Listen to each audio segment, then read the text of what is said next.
What is up, everybody? Welcome to Pub Sports Radio. This is my prize picks breakdown for UFC Las Vegas. Last week, a really good week for UFC 285. We'll see if we can kind of keep it rolling here.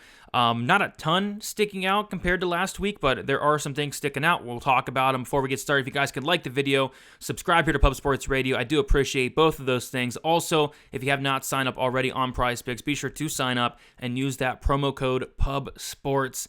And yeah, let's see if we can make some money this week on Prize Picks. All right, so we'll start with the significant strikes here. Not a ton stick out right off the bat, but what does stick out to me mostly is going to be the Davey Grant under on the significant strike, 62.5. So shout out to Uncle Weezy. He was talking about this one on our DFS show, and I like this one quite a bit, just due to the fact that Assunção's a guy that limits the volume of his opponents. Not only that, it's just hard to see Davey Grant landing 63 significant strikes on Rafael Assunção without knocking him out. I personally do think Davey Grant knocks him out. So yeah, I do like the less there because I think either he does knock him out, or if he doesn't knock him out, this fight's probably really boring with not a ton going on. So I really like the less for Davey Grant significant strikes.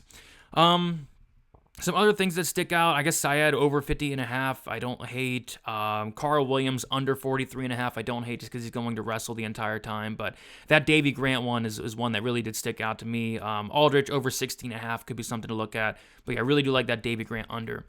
We'll move on to the fight time. And the one that I like the most out of this one, well, there's two. The first one, I like the Bruno Silva Tyson Nam more than 10 minutes here. We got a flyweight fight. Tyson Nam just very durable. I mean, the guy's not been finished in, I think, a little over 10 years. So I like the more there. And then on the flip side, I guess if this fight does finish early, honestly, it's probably a Tyson Nam knockout, which it definitely could happen. It's just, Tyson Nam just so low volume, doesn't do much. So I think this fight does go over. I think there's not a ton going on in this fight. I like this fight to go over and probably go the distance. Another one that I don't mind is the Krylov under less than 6 minutes. I think this fight's going to be an absolute car crash early on. And I think somebody's getting served here, whether it's Nikita Krylov finishing Ryan Spann, whether it's a knockout or a sub. And the same thing, Ryan Spann could finish Krylov with a knockout or a sub. Both guys very dangerous. But yeah, not a ton I like in terms of the fight minutes. Batista probably should finish Guido under 5. Dumas probably finishes Frem under 7.5, but nothing I really love here in terms of the fight time. But there is something I do like here in the takedowns, and that is going to be the Carl Williams over 2 takedowns. Yeah, he's a really good wrestler. We saw on the Contender Series when he went out there and out-wrestled Jimmy Lawson, Penn State wrestler, and a lot of people, including me, thought it would be Jimmy Lawson, the Penn State wrestler, who would be the better wrestler in the matchup, but that was not the case. Carl Williams' wrestling is very good cardio, and I think he does get at least 3 takedowns of this matchup. Probably one in the first, one in the second, one in the third. That's 3 there. But if Bresky does get back up, he's going right back down. I love the over 2 takedowns in the Carl Williams fight. That is one that really stuck out. Other than that, I really wouldn't touch any of the, like, Romanov can get 1 takedown, the fight could be over. Krylov can get 1 takedown, the fight could be over. I don't mind the Aldrich over 1.5 takedowns. Like, she should have no problem taking this fight down to the mat. Lipski, terrible takedown defense, terrible get-up game. I could see Aldrich getting 2. See, I don't mind these 2 at all, but I really like that Carl Williams one that more, and then I also like the Aldrich more as well. I think those are 2 very good spots this week. All right, and then finally, the fantasy score.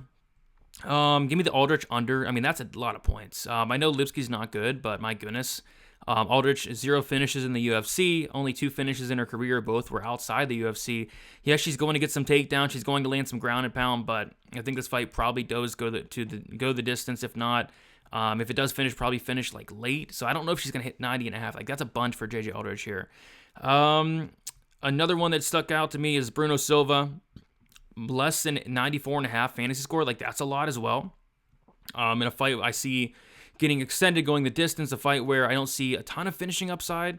Bruno Silva's a black belt in BJJ, but Tyson Nam, very good takedown defense. I'm not sure if he's going to be able to take down Nam and just instantly sub him, nothing like that. So, yeah, I don't mind that Bruno Silva less than 94.5 fantasy score as well. And I think that's about it. Yeah, my favorite plays is definitely that Davey Grant under significant strikes, Carl Williams over 2 takedowns, Even like JJ Aldrich over 1.5 is a good look. So a couple things sticking out this week for sure. Guys, please leave a like, subscribe here to Pub Sports Radio. I go and put a video out try to do it Wednesday or Thursday for some prize picks. Did very well last week. We'll see if we can keep it up this week for UFC Las Vegas, and best of luck for this card. Should be a fun one. See you guys later.